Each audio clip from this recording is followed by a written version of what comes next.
ओम शांति। आज 18 अगस्त 2020 की साकार मुरली। पहले सुनते हैं मुरली के कुछ मुख्य पॉइंट्स। आज बाबा ने कहा, पवित्र सतो प्रधान बनने बिगर सतो प्रधान तकदीर बना नहीं सकते। यह तो अच्छी रीति याद करो। बाप कहते हैं, सबकी वानप्रस्थ अवस्था है, पढ़ो न पढ़ो, मरना जरूर है। तैयारी करो न करो, नई दुनिया जरूर स्थापन होनी है। अच्छे अच्छे बच्चे जो हैं वो अपनी तैयारी कर रहे हैं। फिर बाबा कहते हैं, सुदामा का भी मिसाल गाया हुआ है। चावल मुट्ठी ले आया। बाबा, हमको भी महल मिलने चाहिए। है ही उनके पास चावल मुट्ठी तो क्या करेंगे। फिर आगे बाबा ने कहा, बाबा ने मम्मा का मिसाल बताया है। चावल मुट्ठी भी नहीं ले आई, फिर कितना ऊंच पद पा लिया। इसमें पैसे की बात नहीं है, याद में रहना है और आप समान बनाना है। बाप समझाते हैं, बच्चे एक तो याद की यात्रा में रहो, कोई भी विकर्म न करो और सर्विस की युक्तियां निकालो। बच्चे कहते हैं, बाबा हम तो लक्ष्मी नारायण जैसा बनेंगे। बाबा कहते, तुम्हारे मुख में गुलाब, लेकिन इसके लिए मेहनत भी करनी है। अब मुरली सुनते हैं विस्तार से। मीठे बच्चे, अपनी शतो प्रधान तकदीर बनाने के लिए याद में रहने का खूब पुरुषार्थ करो। सदा याद रहे, मैं आत्मा हूं। बाप से पूरा बरसा लेना है। प्रश्न, बच्चों को याद का चार्ट रखना मुश्किल क्यों लगता है? उत्तर, क्योंकि कई बच्चे याद को यथार्थ समझते ही नहीं हैं। बैठते हैं याद में और बुद्धि बाहर भटकती है, शांत नहीं होती। वो फिर वायुमंडल को खराब करते हैं। याद करते ही नहीं तो चार्ट फिर कैसे लिखे? अगर कोई झूठ लिखते हैं तो बहुत दंड पड़ जाता है। सच्चे बाप को सच बताना पड़े। आज का गीत है, तकदीर जगाकर आई हूं। ओम शांति। रूहानी बच्चों को फिर भी रूहानी बाप रोज रोज समझाते हैं कि जितना हो सके देही अभिमानी बनो। अपने को आत्मा निश्चय करो और बाप को याद करो, क्योंकि तुम जानते हो हम उस बेहद के बाप से बेहद सुख की तकदीर बनाने आए हैं। तो जरूर बाप को याद करना पड़े। पवित्र सतो प्रधान बनने बिगर सतो प्रधान तकदीर बना नहीं सकते। यह तो अच्छी रीति याद करो। मूल बात है ही एक, तो अपने पास लिख दो। वहां पर नाम लिखते हैं ना, तुम भी लिख दो, हम आत्मा हैं। बेहद के बाप से हम बरसा ले रहे हैं, क्योंकि माया भुला देती है। इसलिए लिखा हुआ होगा तो घड़ी घड़ी याद रहेगी। मनुष्य ओम का व कृष्ण आदि का चित्र भी लगाते हैं याद के लिए। यह तो है नए ते नई याद। यह सिर्फ बेहद का बाप ही समझाते हैं। इसे समझने से तुम सौभाग्यशाली तो क्या, पदम भाग्यशाली बनते हो। बाप को न जाने कारण, याद न करने कारण कंगाल बन गए हैं। एक ही बाप है जो सदैव के लिए जीवन को सुखी बनाने आए हैं। भले याद भी करते हैं परंतु जानते बिल्कुल नहीं है। विलायत वाले भी सर्वव्यापी कहना भारतवासियों से सीखे हैं। भारत गिरा है तो सब गिरे हैं। भारत ही रेस्पॉन्सिबल है अपने को गिराने और सबको गिराने। बाप कहते हैं, मैं भी यहीं आकर भारत को स्वर्ग सचखंड बनाता हूं। ऐसा स्वर्ग बनाने वाले की कितनी ग्लानि कर दी है। भूल गए हैं, इसलिए लिखा हुआ है, यदा यदा ही धर्मस्य। इनका भी अर्थ बाप ही आकर समझाते हैं। बलिहारी एक बाप की है। अभी तुम जानते हो बाप आते हैं जरूर। शिव जयंती मनाते हैं, परंतु शिव जयंती का कदर बिल्कुल नहीं है। अभी तुम बच्चे समझते हो, जरूर होकर गए हैं जिसकी जयंती मनाते हैं। सतयुग आदि सनातन देवी देवता धर्म की स्थापना वही करते हैं। और सब जानते हैं कि हमारा धर्म फलाने ने फलाने समय स्थापन किया। उनके पहले है ही देवी देवता धर्म। उनको बिल्कुल ही नहीं जानते कि यह धर्म कहां गुम हो गया। अभी बाप आकर समझाते हैं, बाप ही सबसे ऊंच है और किसकी महिमा है नहीं। धर्म स्थापक की महिमा क्या होगी? बाप ही पावन दुनिया की स्थापना और पति दुनिया का विनाश कराते हैं और तुमको माया पर जीत पहनाते हैं। यह बेहद की बात है। रावण का राज्य सारी बेहद की दुनिया पर है, हद के लंका आदि की बात नहीं। यह हार जीत की कहानी भी सारे भारत की ही है, बाकी तो बाई प्लॉट है। भारत में ही डबल सिरताज और सिंगल ताज राजाएं बनते हैं, और जो भी बड़े बड़े बादशाह होकर गए हैं, कोई भी लाइट का ताज नहीं होता है, सिवाय देवी देवताओं के। देवताएं तो फिर भी स्वर्ग के मालिक थे ना। अब शिव बाबा को कहा ही जाता है परम पिता पतित पावन। इनको लाइट कहां देंगे? लाइट तब दे जब बिगर लाइट वाला पतित भी हो। वो कभी बिगर लाइट वाला होता ही नहीं। बिंदी पर लाइट कैसे दे सकेंगे? हो न सके। दिन प्रतिदिन तुमको बहुत गुह्य गुह्य बातें समझाते रहते हैं, जो जितना बुद्धि में बिठा सके। मुख्य है ही याद की यात्रा। इसमें माया के विघ्न बहुत पड़ते हैं। भल कोई याद के चार्ट में 50 से 60% भी लिखते हैं, परंतु समझते नहीं हैं कि याद की यात्रा किसको कहा जाता है। पूछते रहते हैं, इस बात को याद कहे? बड़ा मुश्किल है। तुम यहां 10 से 15 मिनट बैठते हो, उसमें भी जांच करो याद में अच्छी रीति रहते हैं। बहुत है जो याद में रह नहीं सकते, फिर वो वायुमंडल को खराब कर देते हैं। बहुत है जो याद में न रहने से बिघन डालते हैं।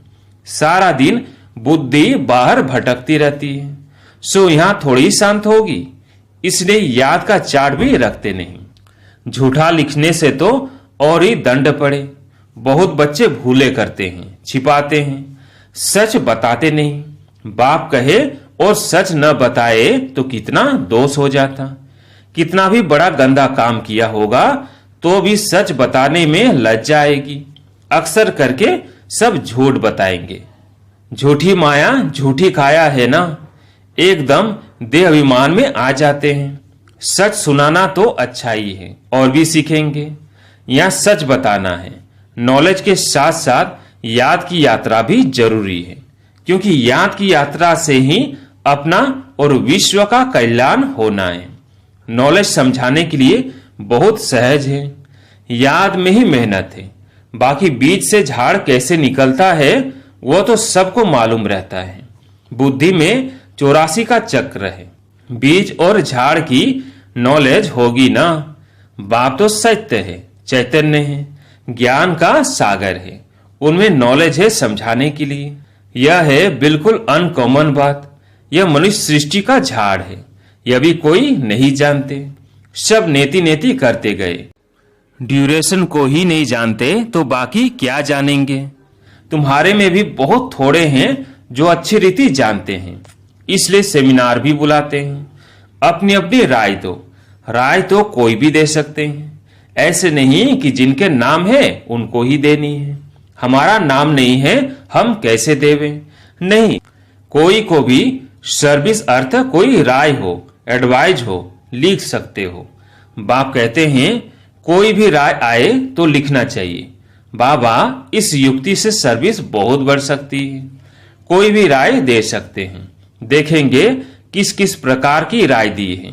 बाबा तो कहते रहते हैं किस युक्ति से हम भारत का कल्याण करें, सबको पैगाम देवे। आपस में विचार निकालो, लिख कर भेजो। माया ने सबको सुला दिया है। बाप आते ही हैं जब मौत सामने आता है। अब बाप कहते हैं सबकी वानप्रस्थ अवस्था है। पढ़ो न पढ़ो, मरना जरूर है। तैयारी करो न करो, नई दुनिया जरूर स्थापन होनी है।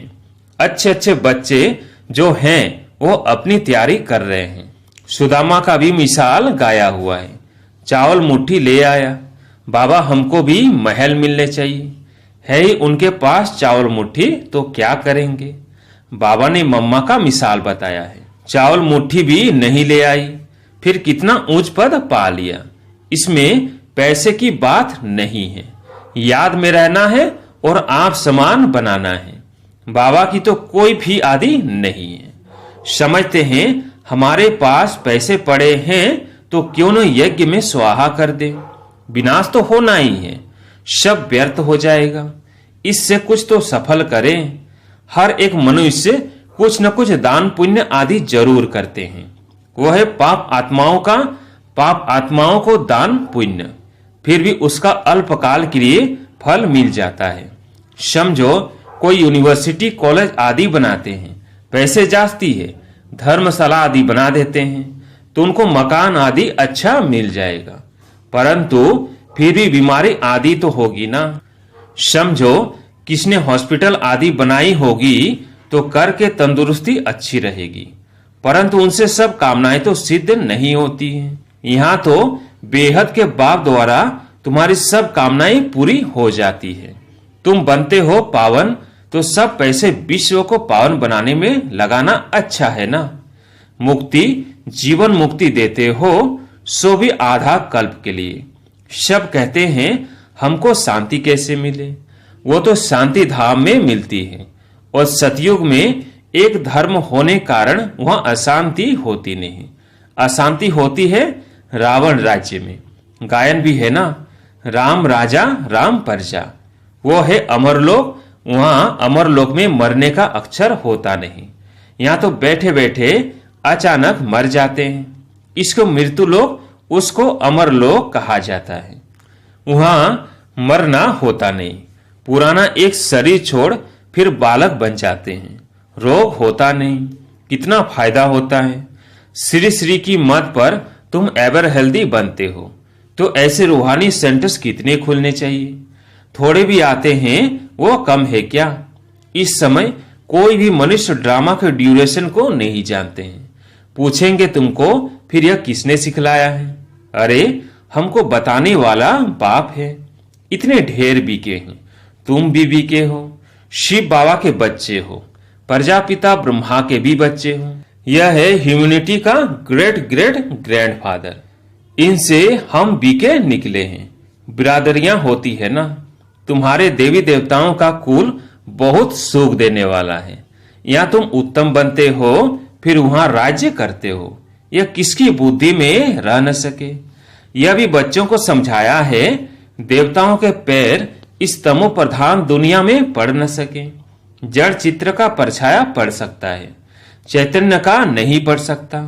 तो बाप समझाते हैं, बच्चे एक तो याद की यात्रा में रहो, कोई भी विकर्म न करो और सर्विस की युक्तियां निकालो। बच्चे कहते हैं, बाबा हम तो लक्ष्मी नारायण जैसा बनेंगे। बाबा कहते, तुम्हारे मुख में गुलाब, लेकिन इसके लिए मेहनत भी करनी है। उच्च पद पाना है तो आप समान बनाने की सेवा करो।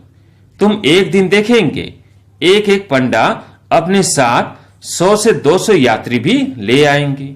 आगे चल देखते रहेंगे। पहले से थोड़ी कुछ कर सकते हैं, जो होता रहेगा सो देखते रहेंगे। यह बेहद का ड्रामा है।